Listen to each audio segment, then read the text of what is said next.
Before we get into the video, could everyone please subscribe to my Endless Diary Tales channel? Thank you so much. The call from my mother lit up my phone screen like a bomb waiting to detonate.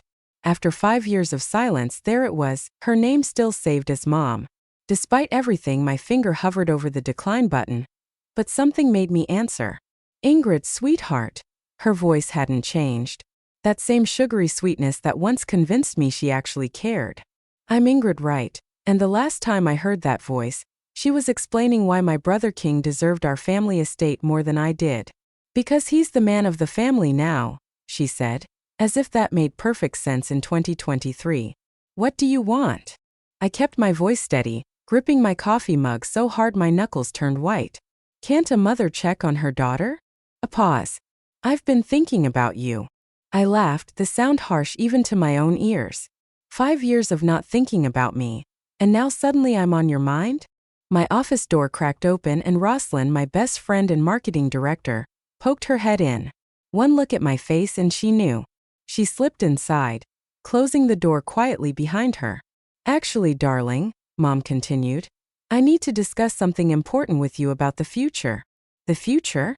That's rich coming from the woman who destroyed my past. I'm running a company, Mom. I'm Busse. A company? She sounded genuinely surprised, as if she'd expected me to be living in a cardboard box after she'd given King everything. That's wonderful. What kind of? I cut her off, meeting Rosalind's concerned gaze across my desk. Whatever you need, asked King. He got the house, the money, everything else. I'm sure he'd be happy to help. The silence on the other end spoke volumes. King isn't in a position to help right now. Of course he wasn't. I'd heard rumors about his gambling, his failed business ventures, the fortune he'd been handed on a silver platter dissolving like sugar in rain. That's not my problem. I kept my voice ice cold, even as my hands shook. You made your choice 5 years ago. Live with it. Ingrid, please. I'm your mother. The words exploded out of me. Because mothers don't do what you did. They don't look their daughter in the eye and tell her she's worth less than her brother. They don't throw away 28 years of relationship over some outdated notion of family legacy. Rosalind moved closer, placing a steadying hand on my shoulder. I hadn't realized I'd stood up. I did what I thought was best at the time, Mom's voice wavered. But things are different now. I need you. Need money. The realization hit me like a slap. That's what this is about, isn't it? King burned through everything and now you're scrambling. Her silence confirmed it. Well, let me tell you something, Mom. That company you were so surprised about? I built it from nothing. No inheritance, no help, not even a word of encouragement from my own mother. Just blood, sweat, and the burning desire to prove you wrong. Sweetheart, please, I'm not finished. My voice rose. You want to talk about the future? Fine. Come to my office next Thursday at 2 p.m. I'll show you exactly what your daughter became without you. I hung up before she could respond, collapsing back into my chair. The phone clattered onto my desk, screen finally dark. Holy Rosalind, I whispered. Are you okay? I wasn't okay. I was trembling with rage, with hurt, with a twisted sort of satisfaction. She has some nerve, doesn't she? 5 years of nothing and now she needs money. Rosalind perched on the edge of my desk. What are you planning? I looked up at her. A smile spreading across my face that didn't quite reach my eyes. Remember that retirement home we toured last month for the corporate philanthropy program? The really depressing one on the edge of town? What about it? I think I just found its newest resident. I pulled up my calendar, marking next Thursday's appointment. It's time to show my dear mother exactly what karma looks like. Rosalind's eyes widened. Don't try to talk me out of this. I stood, walking to the window overlooking the city skyline. My city. My success. My revenge. She took everything from me once. Now it's my turn to take something from her. Her dignity, no. I turned back to face Rosalind. Her power. She doesn't get to waltz back into my life expecting handouts, not after what she did. Next Thursday, she'll learn exactly who her daughter came to be, not despite her actions but because of them.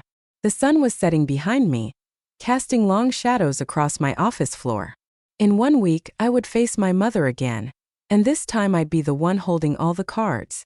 The thought should have made me feel guilty, But all I felt was a cold, satisfying certainty that justice was finally within reach. And the Business Innovation Award goes to Ingrid. The ballroom erupted in applause as I rose from my seat, smoothing down my black designer dress. 5 years of work had led to this moment. As I walked to the stage, I caught glimpses of familiar faces, competitors who dismissed me, investors who turned me down, all now watching me accept one of the industry's highest honors. "Thank you," I said, gripping the crystal award. "When I started this company, I had nothing but determination and spite." A ripple of laughter went through the crowd. Sometimes the best motivation comes from people telling you what you can't do. My eyes found Tinsley, my business partner, who raised her champagne glass with a knowing smile. She'd been there from the beginning when I was working out of a cramped apartment with second-hand furniture and maxed-out credit cards. After the ceremony, Tinsley cornered me at the bar. "Spite and determination, huh?" She signaled the bartender for 2 martinis. "Speaking of spite, how are you holding up about Thursday?" "I'm fine." I wasn't fine. The upcoming meeting with my mother had been consuming my thoughts all week. "Liar." Tinsley handed me a martini. "Clint's been asking about you, by the way. Says you've been ignoring his calls." I groaned. Clint Armstrong, successful real estate developer and persistent suitor, had been trying to get me to commit to more than casual. "Months, I don't have time for relationship drama right now, Ingrid." Tinsley's voice softened. "You can't keep using work as a shield forever. Watch me." I took a long sip of my drink. "Besides, Thursday is about closure, not revenge." She cut me off. "Don't let this consume you." Before I could respond, my phone buzzed. A text from King. "Heard about your award. Mom's worried sick about Thursday. What are you planning?" Speaking of consumption, I showed Tinsley the text. "Look who's suddenly concerned. Are you going to respond?" I deleted the message. He had 5 years to be concerned, 5 years to step up when he saw what he was doing to our mother's finances. Instead, he gambled away everything our father built. A photographer approached. "Could we get a photo with your award?" I posed, smiled, played the part of the successful businesswoman everyone expected to see. The flash went off, capturing the moment for posterity. Me in my expensive dress, holding the crystal award, looking every bit the success story. Later that night, as my car service drove me home, another text came through. This time from Roslyn. "Your story is trending on the business news sites. Self-made success. How Ingrid Wright built an empire from nothing. You're officially a big deal, boss." I smiled despite myself. The empire I'd built wasn't just about money. It was about proving something to my mother, to King, to myself. Every contract won, every deal closed, every award received was another brick in the wall between who I used to be and who I'd become. My phone buzzed again. "Clint. Congratulations, beautiful. Let me take you to dinner to celebrate." I stared at the message, remembering Tinsley's words about using work as a shield. Maybe she was right, but now wasn't the time to let my guard down. "Thanks, but busy week ahead." His response came quickly. "You can't avoid real connections forever, Ingrid. Some of us actually care about you, not just what you've achieved." The words hit harder than I expected. I turned off my phone and pressed my forehead against the cool car window, watching the city lights blur past. Back in my penthouse apartment, I placed the award on my shelf next to the others I'd accumulated. Each one represented a victory, but tonight they felt hollow somehow. I walked to my home office and pulled out the folder I prepared for Thursday. Inside was everything. Bank statements showing the steady decline of the family estate under King's management, photos of the retirement home, and one-way ticket to a new life my mother never wanted. Justice served cold and calculated. My phone lit up with a final message from Roslyn. "Just remember, revenge might feel good, but it won't heal what's broken. Love you, girl. Get some sleep." I closed the folder and poured myself a nightcap. Tomorrow I had meetings, contracts to review, an empire to run, but in my mind I was already in Thursday's confrontation, finally saying all the things I'd held back for 5 years. The award caught the light from my window, sending crystal reflections. Dancing across the wall, success was supposed to be the best revenge, but somehow it wasn't enough. Not yet. Thursday would change that, or at least that's what I kept telling myself as I stared out at the city I'd conquered. feeling more alone than ever. Thursday arrived with the weight of an executioner's axe. I stood at my office window watching the street below, waiting for my mother to arrive. The folder sat on my desk like a loaded gun. "Your 2 o'clock is here," my assistant's voice crackled through the intercom. I smiled, adjusted my blazer, and said, "Send her up." The door opened and there she was. 5 years had aged her more than I expected. Her hair was completely gray now, her designer clothes replaced by department store bargains. But her eyes, those manipulative, calculating eyes, hadn't changed a bit. "Mom!" She stepped forward, arms outstretched for a hug. I didn't offer. "Your office is impressive. Have a seat." I gestured to the chair across from my desk, maintaining the formal distance between us. She sat, clutching her worn purse like a lifeline. "I saw the news about your award. I always knew you had potential." "Stop," I held up my hand. "Let's not pretend you believed in me. We both know why you're here." "I made mistakes," she admitted, her voice trembling. "But I'm still your mother. Surely that counts for something." Before I could respond, my office door burst open. Rosalind rushed in, slightly out of breath. "Sorry to interrupt, but King is in the lobby demanding to come up." My mother's face lit up. "You should let him join us. We could be a family again." "No," I pressed the intercom. "Security, please escort my brother out of the building." My mother stood up, outraged. "He's your brother." "Is he? Because last time I checked, brothers don't steal their sister's inheritance and gamble it away." I pulled out the folder. "Speaking of which, let's talk about why you're really here." Her face fell as I spread out the documents. Bank statements, property assessments, newspaper clippings about King's failed ventures. "How did you get these?" she whispered. "Money buys excellent investigators." I leaned forward. "Did you really think I wouldn't find out that King lost everything, and that you're facing foreclosure on your condo?" Rosalind lingered by the door, watching the scene unfold. My mother's hand shook as she picked up one of the bank statements. "We can fix this," she pleaded. "Together as a family. You're successful now, you could help." I laughed bitterly. "Like you helped me by leaving me with nothing while King destroyed everything Dad built? I thought he would take care of both of us." Tears welled in her eyes. "He promised. And you believed him because he was the son, the man of the family?"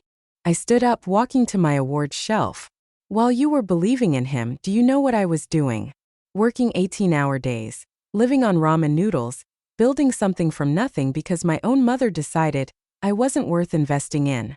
My phone buzzed. Clint again. I ignored it. "Please, Mom," she whispered. "I have nowhere else to go. Actually, pulled out the retirement home brower. "You do." Her face crumpled as she realized what she was looking at. "You can't be serious. One-way ticket, small but clean room, 3 meals a day."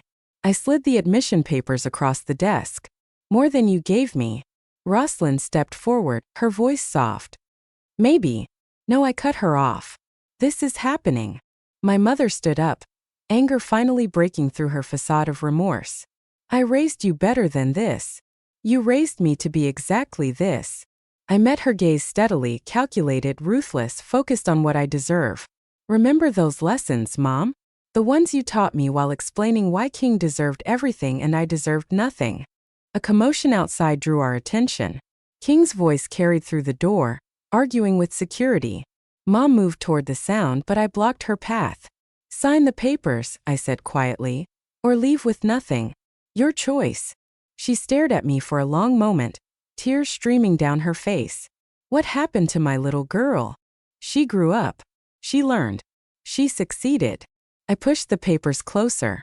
"Despite you, not because of you." The silence stretched between us, heavy with years of hurt and betrayal. Finally, with shaking hands, she picked up the pen. "You'll regret this," she said as she signed. "Someday you'll understand what family really means." "I already do." I gathered the signed papers. "That's why I'm doing this." As security escorted her out, Rosalind touched my arm. "Are you okay?" I wasn't okay. I was triumphant and heartbroken, powerful and empty all at once. But watching my mother walk away, knowing I'd finally taken control of our relationship, I felt something else too. A crushing weight of finality. "I need a drink," I said finally. "A strong one." The The sun was setting outside my window, casting long shadows across the office where I just severed the last ties to my family. Tomorrow I'd deal with the consequences. Tonight I just needed to breathe. The bar was nearly empty at 4 p.m., just how I liked it. Rosalind sat beside me, nursing a gin and tonic while I worked on my second whiskey neat. You know what the worst part is? I swirled the amber liquid. She didn't even apologize. Not really. Just made excuses about King. Speaking of King, Rosalind pulled out her phone, showing me a social media post. It was him at a casino dated last week, throwing chips around like confetti. He's still at it. Of course he is. I downed the rest of my drink. Dad's probably rolling in his grave. Right. A familiar voice made me turn. Clint stood there in his perfectly tailored suit, concern etched on his face. Rosalind texted me. I shot my friend a betrayed look. She shrugged unapologetically. You needed someone who isn't caught up in all this family drama. I don't need anyone, I muttered, but didn't protest when Clint sat down. Rough day? He asked, ordering a scotch. You could say that. I just sentenced my mother to a retirement home and had security throw my brother out of my building. Pretty standard Thursday. His hand found mine on the bar. Want to talk about it? Not really, but the whiskey had other ideas, you know? What she said, that I'd regret this, that I'd understand what family means someday. And what do you think family means? Clint's thumb traced circles on my palm before I could answer. My phone lit up with a text from Tinsley. Your brother's at the office again. Says he won't leave until he talks to you. Damn it. I stood up, wobbling slightly. I need to handle this.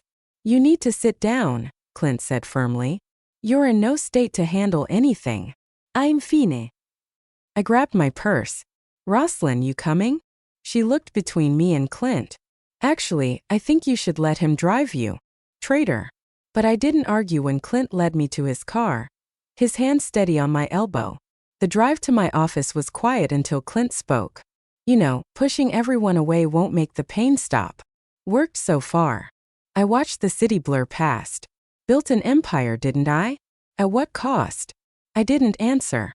We pulled up to my building where King was arguing with the security guard. He looked awful, expensive suit wrinkled, eyes wild. When he spotted me getting out of the car, he shouted, "What did you do to Mom?" Gave her exactly what she deserves. I straightened my spine, grateful for Clint's steadying presence behind me. Just like she did to me. She's crying in her condo, packing up her things. He stepped closer, reeking of alcohol. How could you? How could I? My voice rose. How could you gamble away everything Dad built? How could you watch Mom give you everything and not even try to take care of her? I made mistakes. No. I cut him off. Mistakes are what normal people make. You systematically destroyed our family's legacy while Mom cheered you on. And now you both want me to fix it. Security moved forward, but King held up his hands. I just want to talk, please. Ingrid, remember when we were kids, when we promised to always look out for each other? That was before you let Mom tear our family apart. The whiskey made my words sharp. Before you stood there silently while she told me I was worth less than you. I was wrong, his voice cracked. We were both wrong. But this, sending Mom to that place, it won't fix anything. Clint stepped forward. Maybe we should take this conversation somewhere private. There's nothing to discuss. I turned to the security guard. If he comes back, call the police. Ingrid, wait. King called after me as I walked into the building. What about forgiveness? What about family? I stopped, turning slowly. Family? Family is what I built after you and Mom destroyed mine. Family is Rosalind, who believes in me. Tinsley, who helped me build something real. Even Clint. I glanced at him, seeing something soft in his eyes. Who shows up when I need someone. We can fix this. King pleaded. No, we can't. The elevator doors opened. Some things once broken stay broken. Go home, King. Take care of Mom while you still can. The retirement home van comes on Monday. As the elevator carried me up, I heard King's voice fade away. Clint stood beside me, silent but present. You okay? He asked finally. No. I leaned against the wall. I looked at him, really looked at him for the first time in months. Yeah, I said softly. I think I do. The elevator continued its climb. carrying me away from the wreckage of my old family and toward something else, something that felt almost like hope. You're doing what? Tinsley slammed her coffee mug down on my desk. You can't seriously be considering dinner with Clint tonight. Not with everything else going on. Why not? I kept scrolling through emails. Life goes on, right? Life goes on. 3 days ago, you sentenced your mother to a retirement home.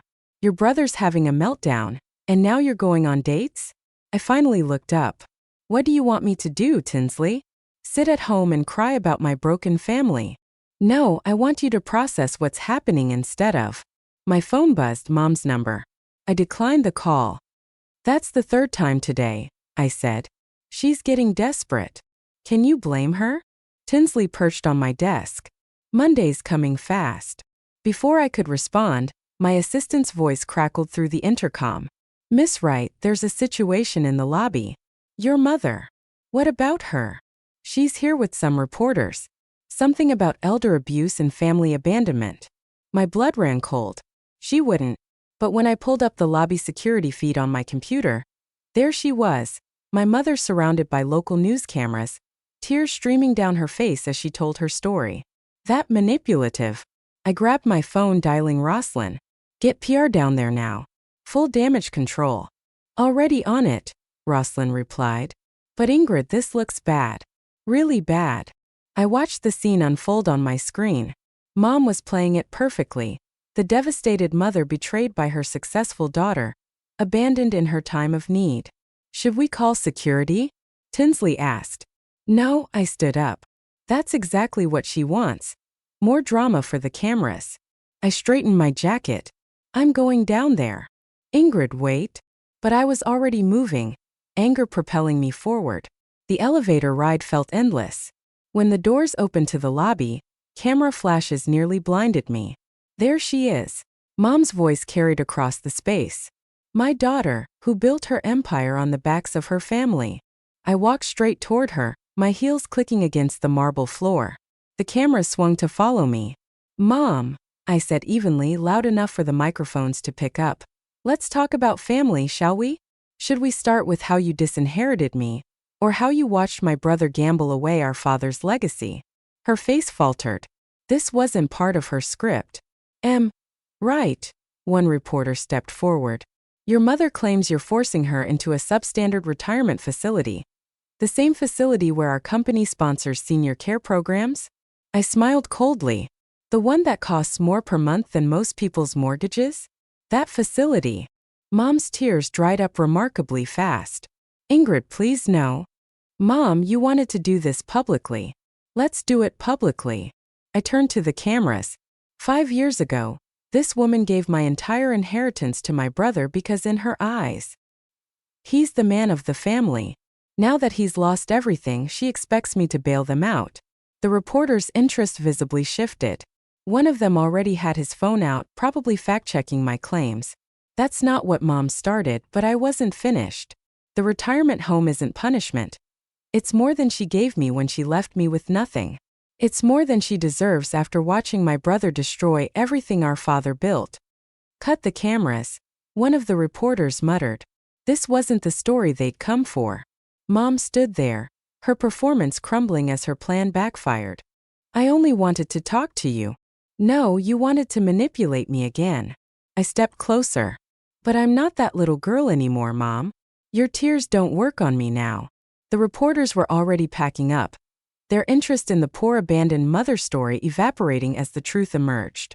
Mom watched them go, her face a mask of defeat. Monday morning, I said quietly. The van will be at your condo at 9 a.m. Try another stunt like this and I'll let everyone know exactly how you and King spent Dad's money. She flinched. You wouldn't try me. As security escorted her out, my phone buzzed. Clint saw the news crews. Still on for dinner? I looked at Tinsley, who had followed me down. Go, she said softly. You've earned a break from all this. Thanks. I texted back a quick yes. Then watched through the lobby window as my mother's car pulled away. Her latest manipulation had failed, but Monday still loomed ahead. The day I'd finally close this chapter of my life. You okay? Tinsley asked. No, I turned away from the windows. But I will be eventually. The lobby slowly returned to normal. But something had shifted. My mother's last desperate play had backfired, leaving her with nothing but the truth she tried so hard to hide. And me? I had dinner plans with someone who saw me for who I was, not what I could give him. Maybe that was progress, or maybe it was just another way to avoid dealing with Monday. Either way, I'd take it. Sunday night found me in my office, staring at the retirement home paperwork. Tomorrow morning would change everything, and my stomach churned with a mix of satisfaction and dread. "You're here late," Clint's voice startled me. He stood in the doorway holding takeout bags. "Thought you might need dinner. How did you get past security?" He smiled. "Rosalind called, said you've been holed up here all weekend spying on me. I was already clearing space on my desk for the food. Caring about you." He set out containers of Thai food. "Want to talk about tomorrow?" I picked up my chopsticks. "Not really." "Okay." He opened his own container. "Then let's talk about us. Clint, 3 dinners, 2 lunches, and now I'm bringing you late-night comfort food." He met my eyes. "What are we doing?" Before I could answer, the office door burst open. King stumbled in, clearly drunk. "Security." I stood up, but King held up his hands. "Wait, please." He steadied himself against the wall. I need to show you something." Clint moved between us. "You need to leave." "No, look." King pulled out his phone, fingers fumbling as he pulled up a video. "Remember this?" Despite myself, I looked at it. It was an old home video, Christmas morning, maybe 15 years ago. Dad was still alive, filming as King and I opened presents. We were laughing, happy. That's what we used to be. King's voice cracked. "Before money and inheritance and all this mess." "You're drunk," I said flatly. "Go home. Mom's been crying for days." He pocketed the phone. "She barely eats." "Is that what you wanted?" "What I wanted?" My voice rose. I wanted a family that valued me. I wanted a mother who saw me as equal to her precious son. I wanted a brother who stood up for me instead of taking everything. I know. He slumped into a chair. "I know, and I'm sorry. I screwed up. I screwed everything up." Clint touched my arm. "Want me to call security?" I shook my head, studying my brother. He looked terrible, unshaven, clothes wrinkled, eyes bloodshot. "Why are you really here, King?" "Because." He ran a hand through his disheveled hair. "Because I found this today." He pulled out an envelope and handed it to me with shaking hands. Inside was a letter from Dad, dated just before he died. My breath caught as I read. "My dearest children, the estate isn't just money and property. It's the love your mother and I built together. Share it, protect it, take care of each other." "Where did you get this?" My voice wavered. "Mom's condo. She's been packing." King's eyes filled with tears. "We failed him, didn't we? Both of us." "No." I crumpled the letter. "You failed him, you and Mom," Clint said softly. "Maybe don't." I turned to King. "One letter doesn't erase what you did, what you both did." "I know," King stood unsteadily. "But tomorrow, that retirement home. It's not what Dad would have wanted. Dad's not here." The words tasted bitter. "Because he trusted you both to do the right thing and you didn't. So what's your excuse?" King's voice hardened. "What's your justification for doing the wrong thing now?" The question hit me like a slap. Clint's hand found mine under the desk, squeezing gently. "Get out," I whispered. "Before I call security." King walked to the door, then turned. "You know what's funny? You think you're nothing like Mom, but this revenge thing, this need to hurt people who hurt you, that's all her." The door closed behind him, leaving his words hanging in the air like smoke. "He's wrong," Clint said quietly. "You're nothing like her." "Am I?" I looked at the retirement home papers, then at Dad's crumpled letter. "Because right now I'm not so sure. The difference is you can still choose differently." He gathered the takeout containers. "Tomorrow's coming whether you're ready or not. The question is, who do you want to be when it gets here?" I stared out at the city lights, Dad's words echoing in my head. "Take care of each other." We'd all failed at that, hadn't we? Mom, King, me. We'd turned love into a weapon, family into a battlefield. "I need to think," I said finally. Clint nodded, understanding. "Want company while you think?" I looked at him, really looking. I looked at him and saw what I'd been avoiding. Someone who chose to stay even when things got messy. Yeah, I said softly. I think I do. We sat together in the quiet office, the ghost of my father's words floating between us while Monday crept closer and choices waited to be made. Monday morning arrived with the weight of an avalanche. I stood outside Mom's condo building, watching the retirement home van pull up. Clint waited in his car nearby, having insisted on being here just in case. The driver approached me. Ms. Wright, we're ready when you are. I checked my watch. 8:55 a.m. Give me a minute. The building's lobby was quiet as I rode the elevator to the 12th floor. Mom's door was open when I arrived, boxes stacked neatly in the hallway. Inside, she sat on her bare mattress, a small suitcase beside her. It's time, I said. She looked up, eyes red from crying. So this is really happening? You signed the papers. Because you gave me no choice. She stood up, anger flaring. Just like I have no choice now. There are always choices, Mom. I picked up her suitcase. You taught me that. Remember when you chose King over me? I chose what I thought was right for the family. And how did that work out?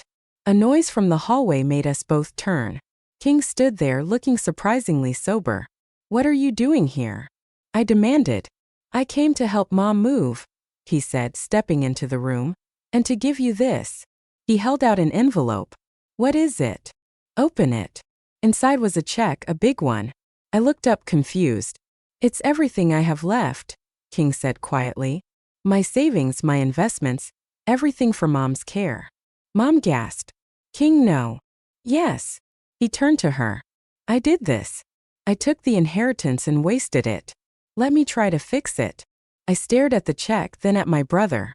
This doesn't change anything. Doesn't it? He met my gaze. You wanted revenge, Ingrid. You wanted me to feel what you felt when you lost everything. Well, now I do. I didn't ask for this. No, but Dad would have. He pulled out the letter from last night, smoothed and refolded. Take care of each other. The retirement home driver appeared in the doorway. Miss Wright, we need to get moving. I looked at Mom, really looked at her. She seemed smaller somehow, more fragile. The angry teenager in me celebrated her defeat, but something else, something that sounded suspiciously like Dad, whispered that this wasn't justice, it was just more pain. Wait, I said to the driver, then to Mom. If I changed my mind about this, what would you do differently? Everything, she stepped toward me. I'd apologize, really apologize for choosing sides, for making you feel less than, for not being the mother you deserved.